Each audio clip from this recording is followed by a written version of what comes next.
இவர் யாருன்னா நம்ம பைரவருங்க. இவங்க வந்து நவகிரகங்கள். இந்த சைடாக தான் நம்ம வந்தோம். இப்படியா போய் முடிச்சிட வேண்டியதான். அதோ அங்கே நந்திக்கு அபிஷேகம் இது பண்ணியிருக்காங்க. இனிமேல் அலங்காரம் பண்ணுவாங்க. காலத்தை வெல்பவர் பைரவ பெருமான். காலத்தை வந்து வெல்பவர் பைரவ பெருமான். பைரவருக்கு நீங்கள் விளக்கு போட்டு துதி சொன்னீங்கன்னா நமக்கு வர சோதனைகளெல்லாம் தீர்த்து வச்சிருவார்.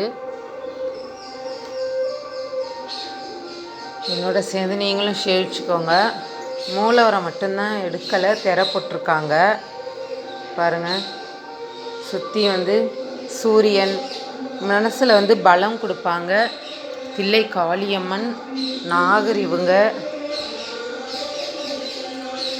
நவகிரகங்களையும் ஒரு ரவுண்டு சுற்றிட்டு வந்துடுவோம்.